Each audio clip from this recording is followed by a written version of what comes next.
Okay, so now we are currently trying to escape from Midland with Griffith actually in tow. You know, tendons, muscles, tongue, ability to walk, ability to hold weapons, ability to do anything on his own independently, ability to wipe his own ass, notwithstanding. We do have him back. In a very loose sense. We'll address that later. Anyway.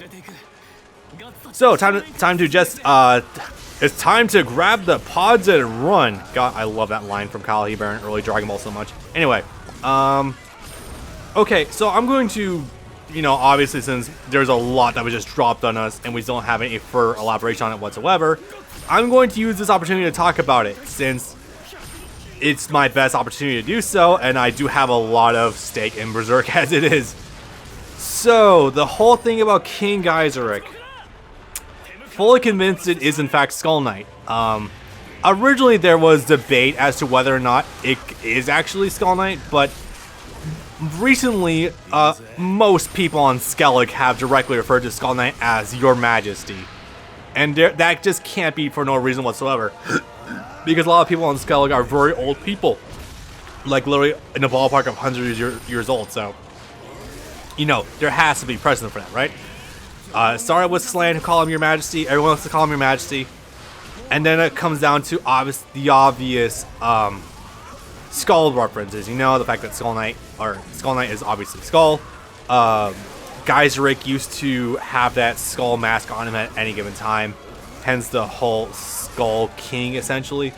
I think it's like a newer term that was come up with. Like, I don't remember the manga actually calling him that, funny enough. Weird. Anyway. Yeah, just all that compounded, that by itself isn't necessarily enough. Like, that's fine all, but...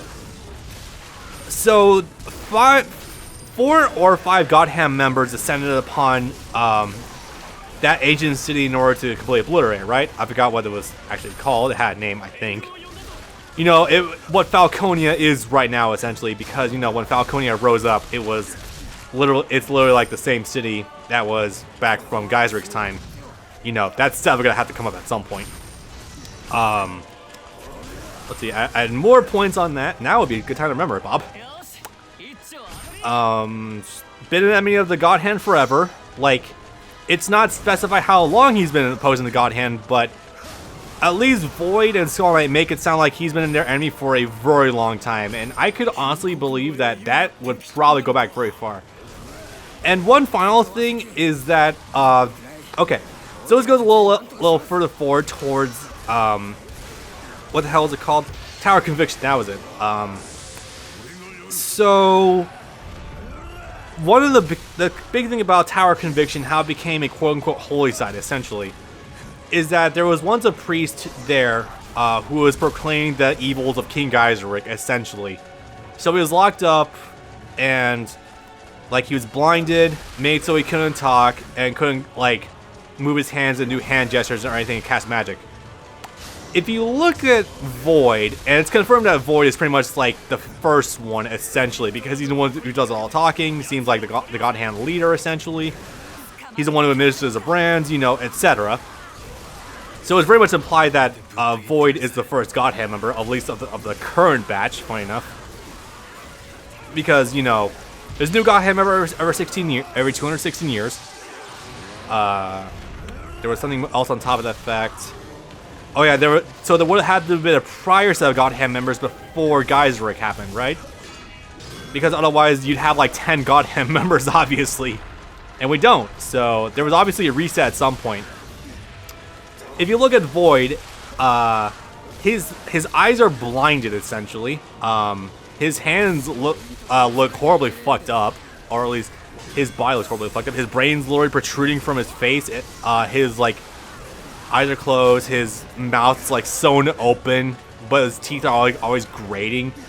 So it just looks like it just looks like he was someone that was tortured heavily before like he became a God Hand member. In essence, kind of like what happened to Griffith, but to obviously much less big extreme. Open all the gates to secure pass for the wagon. We're not done yet with this.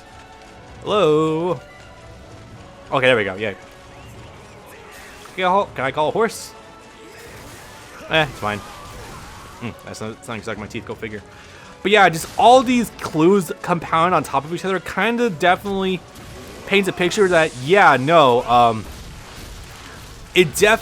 much more so recently, but it fucking Skull Knight has to be, he has to be King Geyserich, as well as the fact that he has so many, like, connections to the spiritual world. Like, obviously there's Flora, who helped develop the thing and keeps him alive, but we know Flora is old as piss.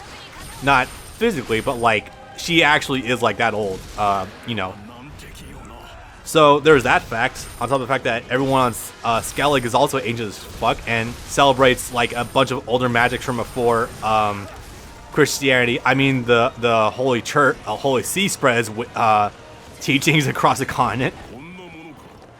Yeah, it's just, like, all these things, I'm fully fucking convinced, and yeah, it just seems like that's gotta be the case. Like, it would be an unfortunate subversion of our expectations if it turned out that Skull Knight wasn't King Geyserich.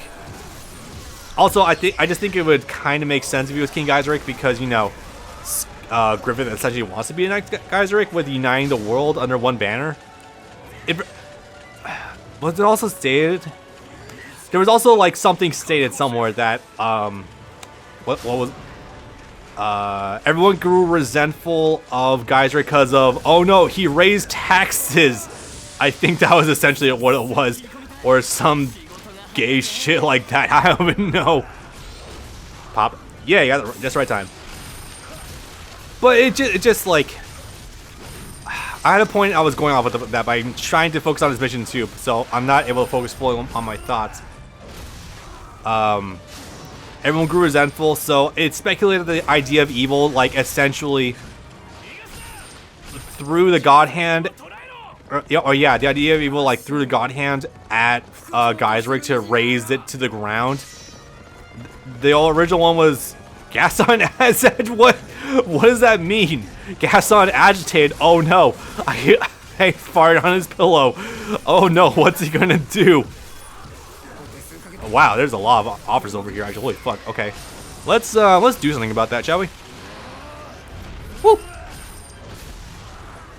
Yeah, even just a few points alone, I think a lot of people would probably agree that, yeah, there's like a 90% chance that Skull Knight is Geyserich. It also just fit thematically too, because the whole idea, like, the repeated theme that history is a spiral in this series and not a cycle. Because if it was a cycle, things would happen verbatim every time. This is not Spira from Final Fantasy X. It's not going to be like that. It's a spiral in that things happen in a similar pattern, but not always the same. So it's like this whole bullshit faith thing, or fate thing, not faith. That would be hilarious. It just seems like it's really trying to build to that. With Geyserich, you know, the specter of 1,000 years ago, fighting a modern day version of himself, essentially. It definitely seems like it. There's this idea that, well, I mean, this is really an idea, but like, some people in wrestling, I know this is a huge leap. What the hell are you talking about wrestling for, Bob? Where essentially, like, the reason audiences sometimes expect something to happen because it's the obvious outcome, but it makes the most sense and it's just right. You shouldn't subvert an audience's expectations for the intention of a swerve if it comes at the cost of fucking up your narrative, you know what I mean? That was essentially what I was trying to convey with that jumbled mess of thoughts. Yeah. Wasn't there like another mission at some point I could use Casca? I thought there was. Eh, doesn't matter. Alright, good. I think that should be it, right? Yeah, I'm pretty sure that's the end of the mission right there. Oh god, keep forgetting it's called Wyndham. Oopsie, I always just refer to it as Midland. Oopsie. Whatever. Next major time we're gonna see Wyndham, it's gonna be getting squashed underneath Shiva's foot. Fun times. God, I could only hope there would be a new animated series for Berserk, because if that were to happen, there was a good chance that it would be covering the end of the Millennium Falcon arc where Shiva happens, as well as the Roar of the Astroworld. I would love to see Fantasia animated by a good anime studio. That would look so good. You know, give me the JoJo treatment. Holy crap, dude. But of course, that would bring the trappings of like, well, if you're gonna have a good animation studio for a new arc, why not have them also go back and do the old stuff? Well, you don't need to. I would rather not cover the Golden Age again. No, I'm good. No, thank you. I don't need to experience the Golden Age for a 5th time. Manga, 97 anime, movies, this game, and then whatever will happen with that. I'm good. I'm good. I really do. Oh god. Okay, and not so much the smile in this case. It's more what happens to this character in the manga. Yeah. Yeah, of course, a lot of people don't believe for a minute that Griffith would actually intentionally betray everyone. So they have a lot of help along the way. So that's really nice. Yeah. And the one time we'll see the king when he's insane. A reminder that he's not upset with the fact that Griffith committed treason. It's more the fact that he fucked his daughter that he wanted to fuck instead. It's always gross. For the record, grossness is the correct natural reaction to have to that sort of instance. If it was anything else, I would be concerned. Anyway. So, the Hounds of Hell have been released. They are called the Black Dog Knights. Hey, I got it right the first time. Yay. This sequence of events is never animated in any way, shape, or form. I keep talking about this, and it bears repeating, because, yeah. Has there literally been, like, not an opportunity to play as the other characters? No, there has been. Huh, wild. And the other... Oh, wow. Okay, so to put something into perspective for you guys, the gap from being able, in the story mode proper, for being able to use different characters, other than Guts, is from this one battle with Cheater with the Band of Hawk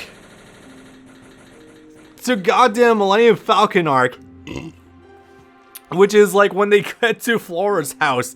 Oh wow, that's not only is that the latter half of Golden Age, but also includes all of Black Swordsman, Tower Conviction, and like a third of the fucking Millennium Falcon arc. Oh Jesus, that's that's an amount.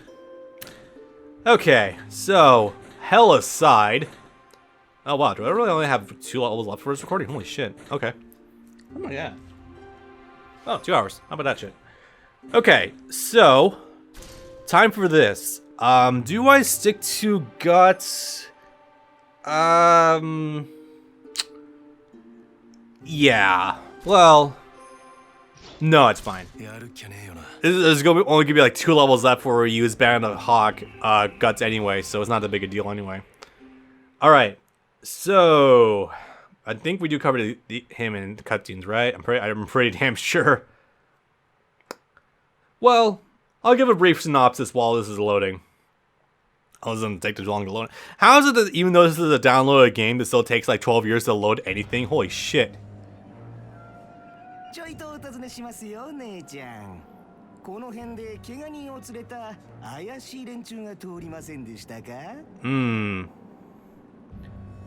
Hi. Fucking weird dog nose thing.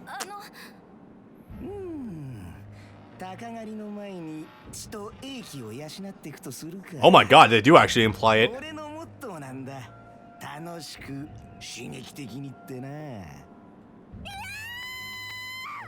Right, so this is pretty much the debut of the Black Dog Knights. Like, if I'm not mistaken, they actually did like, after raping them, did they actually, like, bisect them and, like, mount their body parts on, like, spikes, and have them, like, lean forward while, so the Band of Hawk could see them. Yeah. It's just, like, you can almost, like, see this as, like, a warm-up for the eclipse coming, you know what I mean? Yeah, it's kind of, yeah, this is kind of why a lot of... You can even just get the sense from that scene alone that this is why no one really wanted to touch this in animated media. Partly because you could... I'm also convinced you can just go the entire story without discussing Wild whatsoever, and you lose literally nothing. Does Wild offer any sort of importance to the story? Well, he's the second encounter Guts has with an apostle. He talks a lot of shit about the eclipse happening soon, which we already know is happening, and it's not explained enough through Void already. Void loves to hear himself talk. It's kind of nuts. So yeah, no. Between that and the obvious very offensive content that is this guy, you don't need to go that far. I mean, of course, it's obviously fucking offensive. It's not really outside, but unfortunately, it's not outside the realm of like what early Berserk does, and that makes me sad to say because it's like, yeah, shit. But yeah, no, I really do feel like Wild is complete overkill. Like, it also dilutes a little bit of shock factor going into the. I'm trying to say this without sounding like a fucking sociopath. It really also does dilute a lot of the shock factor going into the eclipse, because it's like obvious the verbose amount of blood and visceral shit going on. Yeah, like I feel like in some ways it feels like the shit with Wild is worse than the fucking eclipse. You know what I mean? Like, if you haven't read the manga, first of all, oh boy, I don't think I could easily recommend anyone to actually, like, it's not hard for me to recommend anyone to go read the manga because it's a really fucking good read and a very deep insight to like the human psyche. But also on the other hand, like, I think Wild might be the most offensive shit verbosely in the whole series, and not in a good way. Like, where there's a point to it, but just like explicitly, it's like, ugh. This is actually hard to watch or hard to read. I hope what I'm saying it comes across correctly, because it's difficult to put into words like how bad Wild actually is. Yeah. Anyways, moving on from there. Like, he puts his own soldiers in danger. He literally does anything without a second thought. He does literally whatever he wants because the king gives him carte blanche to do so, because he is former inmate, essentially, just who's super powerful, just allowed to do whatever he wants, essentially. It's bad. It's really bad. Anyway, so moving on. Oh, and also, how many times the rapes of Casca was there during this series of events too? I think there was just one. With the weird penis tongue. Yeah, I think there was just one. Still bad. I've said this before and I'll say it again. The thing that's more shocking for me than the rape scene with Casca with Femto and the Eclipse is the amount of almost rapes there are of Casca throughout the entire series. That for me is way more shocking, because it's like, wow, there is literally so few men in the series that are willing to actually keep their fucking dick in their pants. And you can usually tell the ones who are going to be bad too, because they are drawn like actual, like, the ugly bastard tag personified, if you know what I mean. Some of you probably don't know what I mean. That's probably for the better. Anyway, so sorry on this mission. Sorry, I'm going on about this, but I really do need to put context into this motherfucker before we go too far forward, because he won't be seen ever again, like literally ever again. He's not mentioned in the story. He's never animated in any way, shape, or form. He has literally no effect in the story at all, besides, I guess, making the Man of the Hawk realize the fact that, yeah, their leader is essentially crippled from the head down. Actually, from the head up too, because of the tongue. That's terrible. Jesus. It's true though. Yeah, interception. Unit placed a rock fall trap. Yay. But yeah, no, you could literally take him out of the story and nothing of consequence is really lost. They would have come to the realization themselves that, yeah, Griffith is not doing anything by himself ever again. Tendons can maybe heal. Do they? I actually have no idea. I am no fucking doctor. I have no idea if tendons could actually heal or not. But even if not, you can't regrow a tongue, so that's a problem. I should not rip that so early. I should save it for his next health bar. Whatever.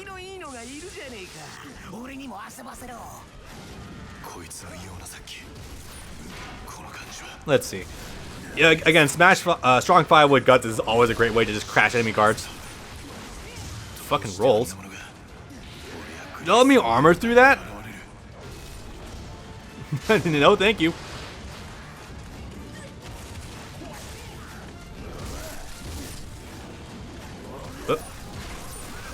Almost got it.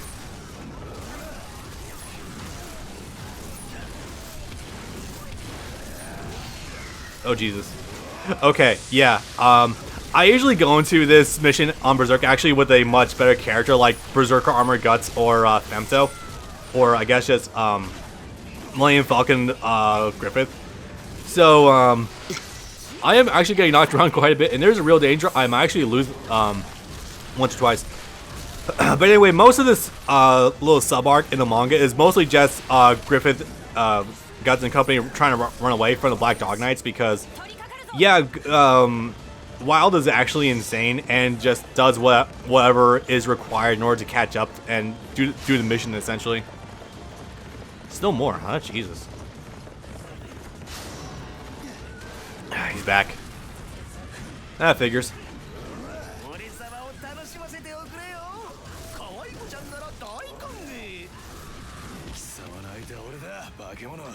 I don't want to qualify this, but sometimes it's hard to tell what's worse in this series. The amount of people who want to rape women or the amount of little boy touchers that are also present. It's really not something you should equate, but it's like, Jesus. They're both pretty fucking terrible.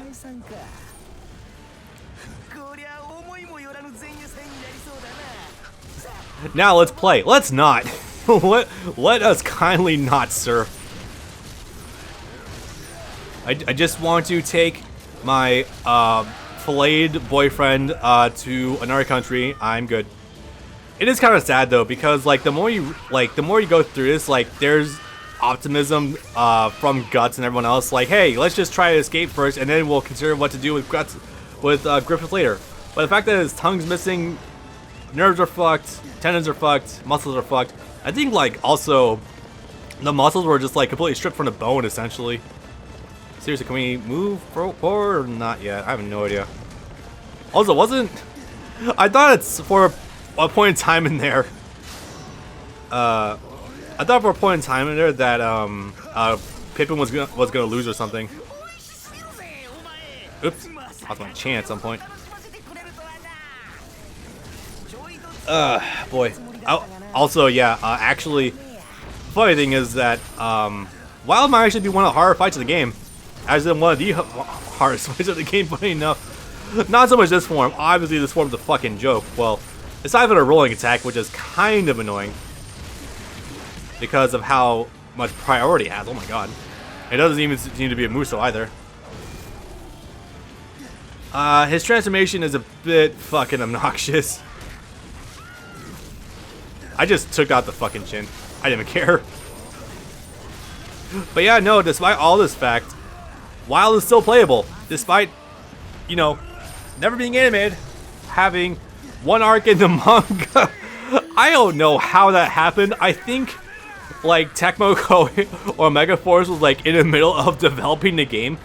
And they got to, like, one completed character for, like, a whole season pass they wanted to do. And it was just like, oh, no, actually, yeah, we kind of fucked up. Oopsie. Are you not dead? There we go. Thank you. You put that away. So, like, I can't help but think that they were actually trying to, like, make multiple playable characters, like, across the board, but something happened and they didn't have the time for it. That's what I kind of suspect, because, like, Guts, Griffith, Casca, and, like, Zod, those make sense being fully playable. Like, that goes without question. But Wild? Literally the fucker with no animation behind him whatsoever. Shows up once in the manga, completely inconsequential to the rest of the series. He's playable. Alright. So, like, that just also, like, first solidifies my brain that, yeah, I think it's, like, these guys wanted to make more playable characters, but were unable to because of time constraints or something. Anyway, so it turns out there's multiple ambush points from these fuckers, I guess. You know, it's funny, because, Wild was actually such an effective fighter that for some... he was so effective that he actually scared the shit out of the other Black Dog Knights on the regulars. So Black Dog Knights, I should probably explain this way fucking sooner. Literally all of them. So you probably seen like remember the other ones like the Blue Whale Knights, the Ram Knights, Rhino Knights, you know, all that shit, like from Cheater and the main Midland Army and stuff like that. So this is essentially like a battalion unto themselves. The trick, however, all of them are actual inmates, like they're prisoners, like prisoners of war, like really bad shit. These guys are actual degenerates. They're literally only sent out really by the king for like really specific purposes, and they're led by this fuckface.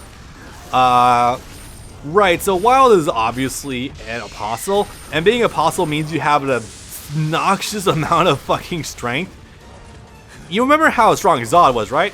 Yeah, essentially, Wild's not on that level, but he's kind of close-ish.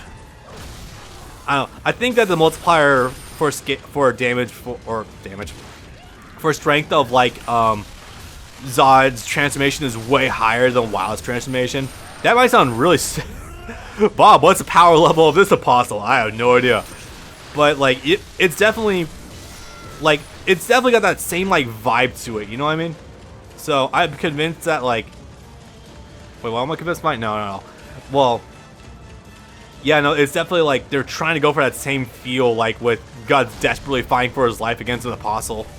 Because he did do way better against, between the training for a year he did, and just being a stronger person in general, he does a way better job against Wild than he did against Zod.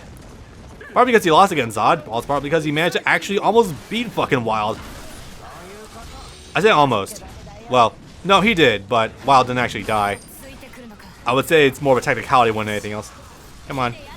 Also, just weirdly enough, like, you don't really see any other apostles get pushed to the limits quite as hard as Wild himself, funny enough. Which is kind of insane, actually. Like, not beyond the slug count, I think. Slug count also was just, like, a really good chapter, like, arc in the Black Swords arc in general. But, you know, that's just, you know.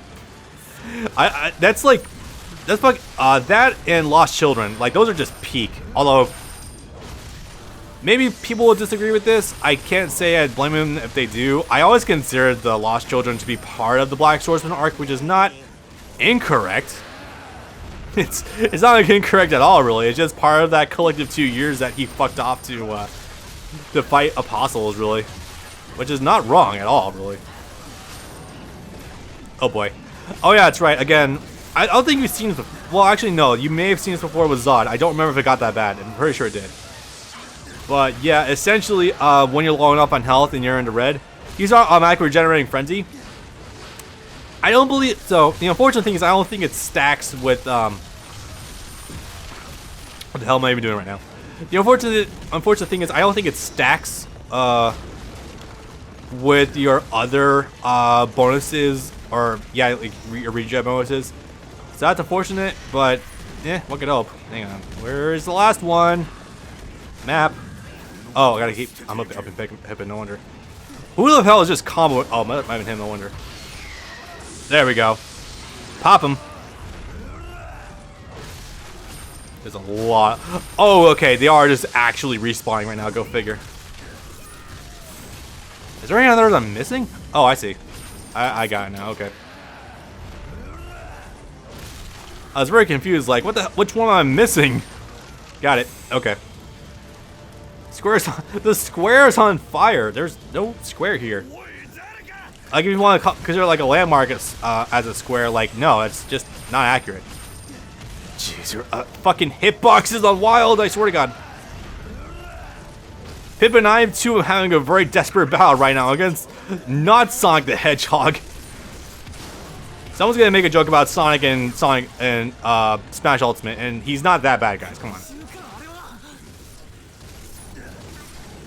You there yet? Yay, okay. Again, this is one of the reasons why Frenzy is completely broken in this game. Like, just completely not early. You are fully invincible. It's hard. I think you might actually get a buff in Dawn Resistance. Now that I think about it, maybe. You're completely invincible. Your attack, obviously you have altered properties to your attack power, so that goes way through the roof.